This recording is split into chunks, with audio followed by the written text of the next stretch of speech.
आणि ज्या कंपनीने हा व्यवहार केला त्या पॅरामाउंट कंपनी विरोधात हे अधिकारी संतोष हिंगणे पोलीस स्टेशनमध्ये दाखल झालेले आहेत। थोड्याच वेळात ते काय म्हणतात बाहेर येतील तोवर मी तुम्हाला इतर माहिती नाही। तक्रार दाखल करणार आहेत ते कंपनी व्यवहार करणाऱ्या दोन्ही पार्टी विरुद्ध हा FIR होणार आहे। ज्यांनी जमीन विक्री केली आहे आणि ज्यांनी विकत घेतली आहे दोघांच्या विरोधात, ही जी दोन नावं मगाशी तुम्हाला दाखवली मी, यांच्या विरोधात हा गुन्हा दाखल होऊ शकतो। इथे ते आता गेले तिथे काय म्हणतात। येतो पुढच्या महत्त्वाच्या बातमीकडे, शीतल तेजवानी यांच्याकडे। तर शीतल तेजवानी यांनी ही माहिती कुठेतरी लपवून ठेवलेली आहे। सगळ्यात महत्त्वाचा मुद्दा, जाऊया आपण त्यांच्याकडे। थांबा, मला माहिती सांगू द्या। सगळ्यात पहिले हे सगळे डॉक्युमेंट्स मी तुम्हाला दाखवले, ही जमीन सरकारच्या ताब्यात होती आणि त्यामुळेच आता हे मुद्रांक शुल्कचे अधिकारी तिकडे तक्रार करायला पोहोचलेत। हा झाला एक मुद्दा। शीतल तेजवानी कोण आहेत हे आता तुम्हाला जेव्हा कळेल तेव्हा तुम्हाला आणखी महत्त्वाची माहिती देणार आहे। थोडं फ्लॅशबॅक मध्ये जाऊया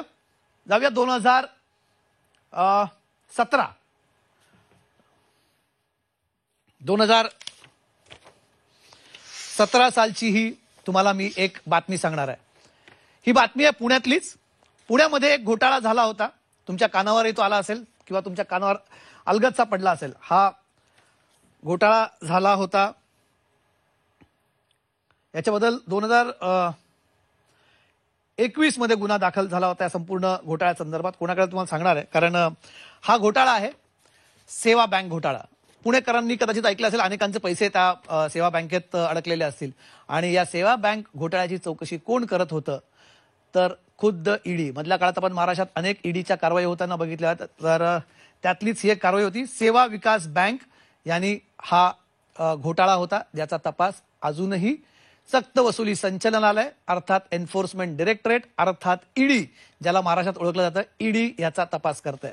सेवा बँक घोटाळा काय, ग्राफिक्सच्या माध्यमातून बघूया।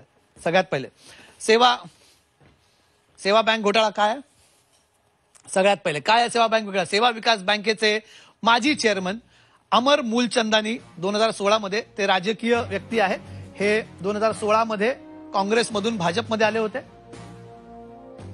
मूलचंदानी यांनी बनावट कागदपत्रांच्या आधारे कर्जाचं वाटप केल्याचा त्यांच्यावरती आरोप आहे। सुमारे 429 कोटी रुपयांचं हे प्रकरण आहे। मूलचंदानी यांनी जवळच्या व्यक्तींना बँकेकडून कर्ज वाटप करून आर्थिक घोटाळा केल्याचा आरोप आहे। माहिती थांबावा आपण याच्यानंतर, पॉज करा। 27 जानेवारी 2023 रोजी ईडीची छापेमारी झाली। 429 कोटीचं हे पूर्ण कर्ज आहे।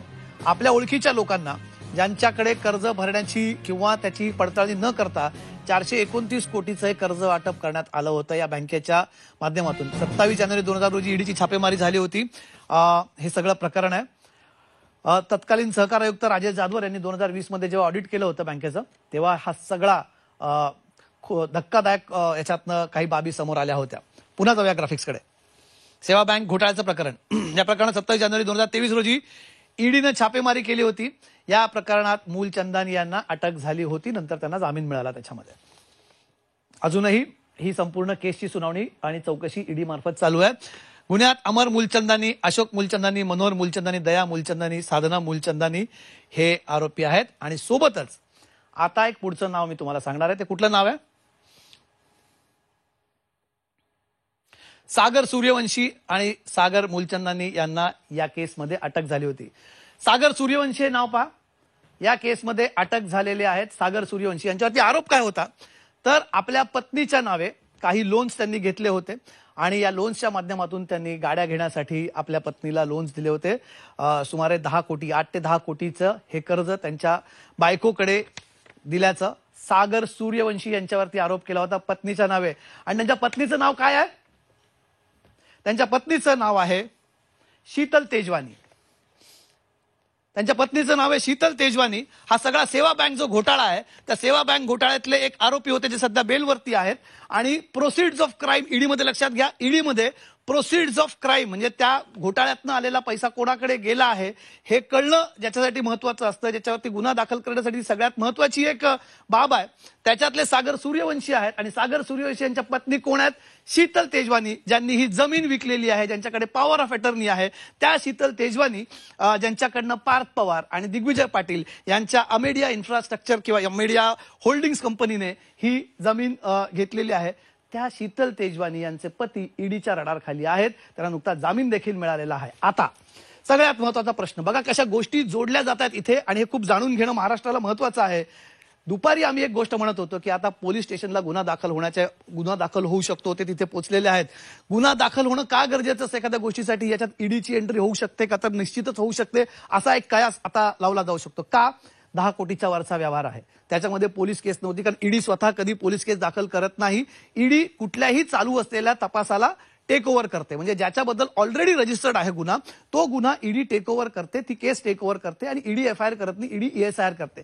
तो दाखल करणं, आता जर इथे एफआयआर झाला तर this is a fit case for ED to investigate. याच्यात ईडीची एंट्री होऊ शकते का? तर नक्की होऊ शकते, कारण याच्यातला एक आरोपी ऑलरेडी ईडीच्या रडारवरती आहे. त्यामुळे ही दोन प्रकरणं कदाचित उद्या जोडली जाऊ शकतात का?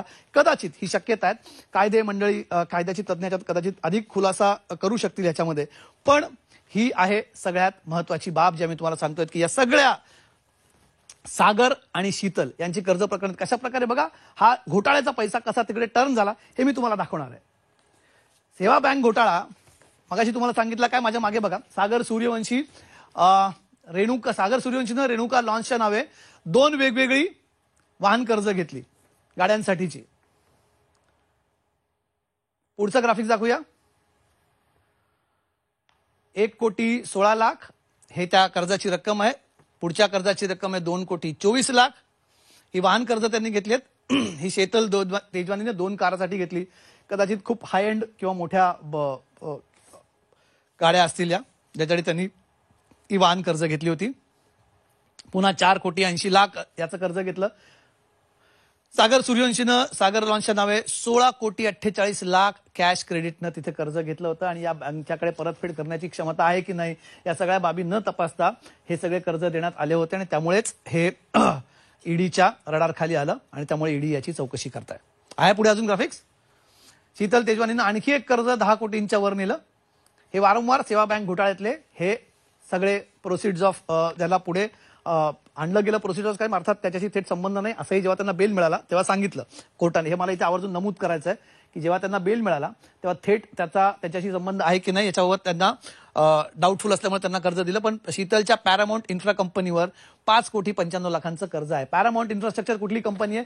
तीच ज्याच्यासोबत पार्थ पवार आणि दिग्विजय पाटील यांनी व्यवहार केलेला आहे. याच पॅरामाउंट कंपनीच्या नावानं या सगळ्या पॉवर ऑफ अटर्नी घेतल्या गेलेल्या आहेत. ही पॅरामाउंट कंपनी, मगाशी तुम्हाला म्हणून म्हटलं होतं हे नाव लक्षात ठेवा. शीतल तेजवानी पॅरामाउंट इन्फ्रा कंपनी यांचीच आहे, ज्यांच्या पॉवर ऑफ अटर्नी थ्रू हे सगळं केलं गेलेलं आहे. हा सगळा व्यवहार केला गेला आहे जो पार्थ पवार आणि दिग्विजय पाटील यांच्याकडे देतो आणि त्याच्या विरोधात तक्रार करण्यासाठी आता अधिकारी मुद्रांक शुल्ककडे पोहोचलेले आहेत. माझ्यासोबत काही जर एक्सपर्ट्स असतील तर आपण कृपया मला एक्सपर्ट्सला द्यावं याविषयीची, मला त्यांच्याशी माहिती घेण्यासाठी. काही निवृत्त सनदी अधिकारी आपल्यासोबत जोडले जाणार त्याच्याबद्दल माहिती देण्यासाठी. पण सेवा बँक घोटाळा नक्की काय याच्याविषयी बोलण्यासाठी कोणी आपल्यासोबत आहे? माझ्या टीमला मी विनंती करेल कोणी असेल तर जोडलं जावं. तर हा सगळा जो आहे हा सगळे बिंदू तुम्हाला जोडले गेले. पुन्हा थोडक्यात एकदा तुम्हाला सांगतो की काय झालं होतं. जमीन विकत घेतली पार्थ पवारांनी. पार्थ पवारांचा व्यवहार कोण आहे? पार्थ पवार आणि दिग्विजय पाटील यांची ही कंपनी आहे. यांच्या कंपनीने व्यवहार केला होता. मीडिया इन्फ्रास्ट्रक्चरने हा व्यवहार कोणासोबत केला होता तर 272 मंडळी थ्रू शीतल तेजवानी. शीतल तेजवानी यांनी 2006च्या पॉवर ऑफ अटर्नी जोडल्या होत्या आणि त्याच्यानंतर ही जमीन त्यांनी आपल्याकडे असल्याचं सांगितलं होतं. पण ज्या ऑर्डर्स आहेत महसूल मंत्र्यांकडे झालेल्या सुनावण्या आणि मुंबई उच्च न्यायालयात झालेल्या सुनावण्या या सगळ्यांमध्ये हेच म्हटलं गेलं की जमीन सरकारच्या ताब्यात आहे. त्यामुळे एकतर खोटी माहिती देऊन त्यांनी ही जमीन विकली. पण खोटी माहिती देणारी व्यक्ती कोण होती तर अशा व्यक्तीची पत्नी आहे जो ईडीच्या रडारवरती होता. अर्थात त्यांच्यावरती याच्या केसमध्ये संबंध नाही. पुन्हा सांगतो या गोष्टी क्लिअर करणं खूप गरजेचं आहे कारण उद्या परत त्याच्यावरती टेक्निकल मुद्द्यावरती बोट ठेवलं जाईल. पण त्यांचे पती शीतल तेजवानी यांचे पती हे ईडीच्या रडारखाली होते. काही वर्षांपूर्वी झालेल्या सेवा बँक घोटाळ्याशी त्यांचा संबंध होता. हा फक्त आपण एक योगायोग असं सध्या म्हणूया कारण अशा या सगळ्या प्रकरणांमध्ये गैरव्यवहार प्रकरणांमध्ये हे नंतर केवळ योगायोग होतात. त्यामुळे आम्ही आत्ताच त्याला योगायोग म्हणतोय पण हा योगायोग नजरअंदाज करण्यासारखा नाही, हा दुर्लक्ष करण्यासारखा नाही. त्यामुळे शीतल तेजवानी कोण आहेत? त्यांनी इथे बोगस जमीन दाखवली का? मला माझ्या ते आपल्याकडे मी माझ्या टीमला विनंती करेल दुपारी आपण एक मुद्रांक अधिकाऱ्यांशी बोललो मुठे नावाचे. त्यांनी काय सांगितलंय ते इथे महत्वाचं आहे. शीतल तेजवानी यांचा रोल का महत्वाचा आहे, तो का ड्युबियस आहे, तो का संशयास्पद आहे, इथे मुठे काय म्हणाले होते हे ऐकणं आपल्याला गरजेचं आहे. मुठे काय म्हणाले ऐकवा जरा प्लीज. अनियमितता दस्त नोंदणी करताना 2% ड्युटी वसूल करणं आवश्यक होतं ती झालेली नाहीये. त्याबद्दल नोटीस त्यांना दिलेली आहे आणि प्रॉपर्टी कार्ड याचं तयार झालेलं असताना 2020 मध्ये त्यांनी जुना 7/12 देऊन ही दस्त नोंदणी केलेली आहे. याबद्दल माननीय IGR साहेबांनी देखील फौजदारी गुन्हा दाखल करण्याचा निर्णय घेतलेला आहे. संबंधित काय काय आपण कोणाकोणाला आरोपी करणार आहोत? नाही, आरोपी संबंधितांविरुद्ध म्हणजे व्यवहार करणारी कंपनीने सुद्धा चुकीचा 7/12 देऊन शासनाची फसवणूक केलेली आहे आणि तत्कालीन सब रजिस्ट्रार जे होते त्यांनी सुद्धा याची कोणती खात्री न करता ही कारवाई केल्यामुळे त्यांच्यावर देखील संगनमताचा फौजदारी गुन्हा दाखल करण्यात येणार. म्हणजे कुठले कुठले कलम असतील साधारण? कलम आता पोलीस ठरवतात. हा, शासनाची फसवणूक, पण शासनाची कशी फसवणूक पुन्हा एकदा सोप्या भाषेत महाराष्ट्रात जुना 7/12 बंद झालेला 7/12 2018 साली जो 7/12 बंद झाला होता तो दिलेला आहे. त्याच्यावर प्रत्यक्ष क्षेत्र सुद्धा 7/12वर 40 एकर आहे, परंतु प्रॉपर्टी कार्डवर क्षेत्र कमी आहे. आता प्रॉपर्टी कार्डवर कोणाचे नाव नोंद आहे?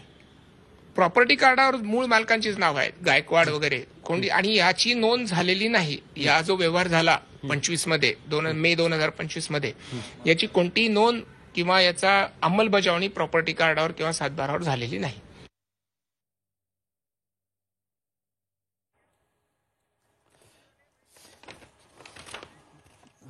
त्यांनी जे सांगितलेलं आहे हा सगळ्यात महत्त्वाचा मुद्दा आहे. जे ते मगाशी सांगतात ना, मी तुम्हाला काले दाखवलं आज पुन्हा दाखवतोय, ते प्रॉपर्टी कार्ड आहे, मालमत्ता पत्र याच्यामध्ये म्हणतो आणि त्याच्यामध्ये कशा प्रकारे हे झालंय. कदाचित हे जे आहे ना याच्यावरच सगळ्यात मोठा संशयाचा भोवरा आहे. प्रॉपर्टी कार्डच वादाच्या भोवऱ्यात आहेत की जी प्रॉपर्टी आपल्या ताब्यात नसताना ती प्रॉपर्टी आपल्या ताब्यात आहे असं सांगून त्याचं विक्री करणं ही खूप मोठी फसवणूक. आपल्यासोबत निवृत्त सनदी अधिकारी आहेत महेश झगडे सर आपल्यासोबत जोडले आहेत. झगडे सर, खूप खूप स्वागत आहे तुमचं.